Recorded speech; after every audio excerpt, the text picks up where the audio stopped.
Welcome to News Talk, a place for current news over the world and India. Here in my podcast, you can find all the news which was trending in the headlines over the news this week.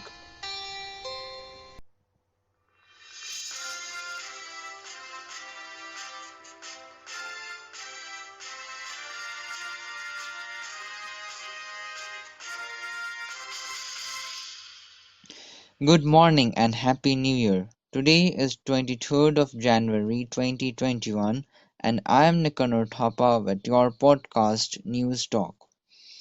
As it was Christmas and New Year, I thought to take a short break, so I skipped some of my episodes. But from today, I'm going to continue with it. In today's series of episode News Topic Briefing, which is my first episode of this year 2021, I'll be giving a brief talk on the new coronavirus variant. So let's start with it. This is a report by a health and science correspondent, James Gallagher. The rapid spread of a new variant of coronavirus has been blamed for the introduction of strict Tier 4 mixing rules for millions of people, harsher restrictions on mixing at Christmas in England, Scotland and Wales and other countries placing the United Kingdom on a travel ban. This report is divided into questions and answers. So the first question will be, how has it gone from being non-existent to the most common form of the virus in parts of England in a matter of months? The government's advisors on new infections have moderate confidence that it is more able to transmit than other variants.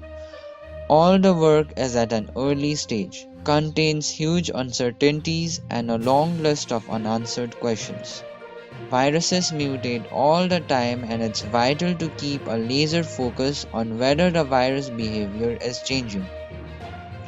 The next question is, why is this variant causing concern? Three things are coming together that mean it is attracting attention. The first thing is that it is rapidly replacing other versions of the virus. The second thing is it has mutations that affect part of the virus likely to be important. And the third and the last thing is some of those mutations have already been shown in the lab to increase the ability of the virus to infect cells. All of these come together to build a case for a virus that can spread more easily. However, we do not have absolute certainty.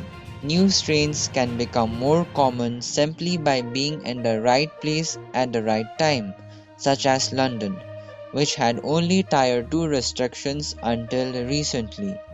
But already the justification for Tier 4 restrictions is in part to reduce the spread of this variant. Professor Nick Lohmann from the COVID-19 Genomics UK Consortium told James, laboratory experiments are required, but do you want to wait weeks or months to see the results and take action to limit the spread? Probably not in these circumstances. And the next question is, how much faster is it spreading? It was first detected in September. In November, around a quarter of cases in London were the new variant. This reached nearly 2/3 of cases in mid-December. You can see how the variant has come to dominate the results of testing in some centers, such as the Milton Keynes Lighthouse Laboratory. The laboratory testing data showed increasing prevalence of H69 V70 variant and positive test data, which is detected incidentally by the commonly used 3-gene PCR test. Mathematicians have been running the numbers on the spread of different variants in an attempt to calculate how much of an edge this one might have.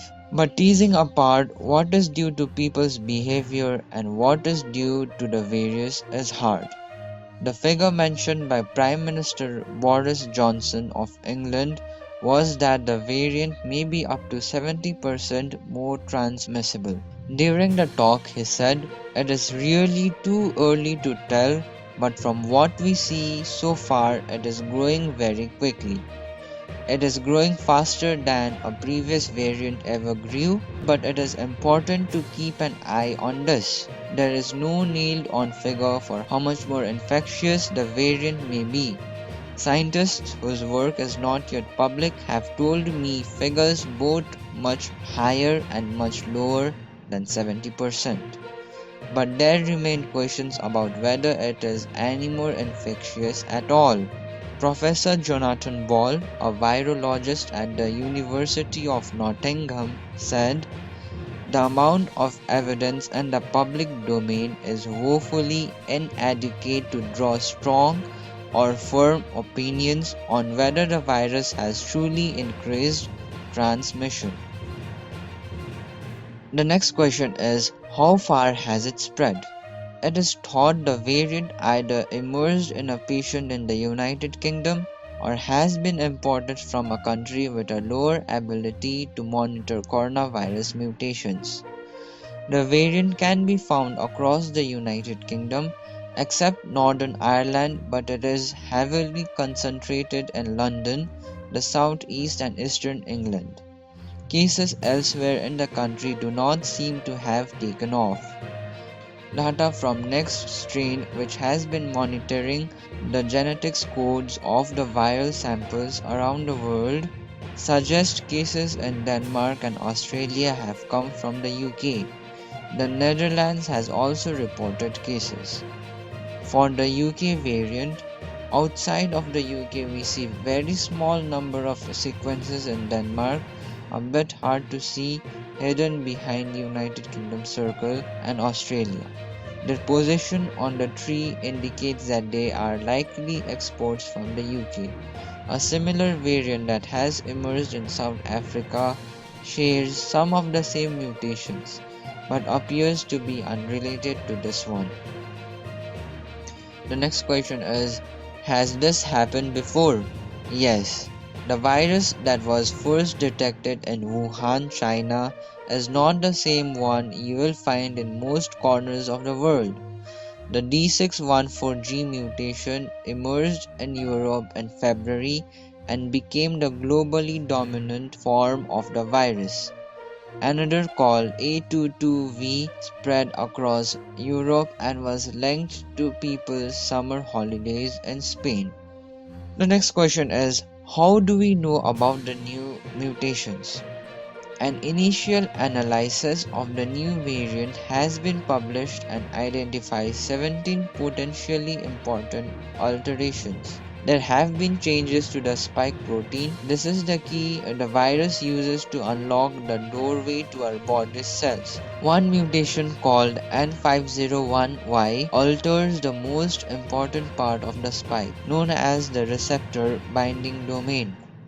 This is where the spike makes first contact with the surface of our body cells. Any changes that make it easier for the virus to get inside are likely to give it an edge. Professor Lohmann said, "It looks and smells like an important adaptation." The other mutation, a H69V70 deletion in which a small part of the spike is removed, has emerged several times before, including famously in infected mink. Work by Professor Ravi Gupta at the University of Cambridge has suggested this mutation increases infectivity twofold in lab experiments. Studies by the same group suggest the deletion makes antibodies from the blood of survivors less effective at attacking the virus. Professor Gupta told, "It is rapidly increasing. That's what worried government. We are worried. Most scientists are worried." The next question is, where has it come from? The variant is unusually highly mutated. The most likely explanation is the variant has emerged in a patient with a weakened immune system that was unable to beat the virus. Instead, their body became a breeding ground for the virus to mutate. The next question is, does it make the infection more deadly? there is no evidence to suggest that it does, although this will need to be monitored.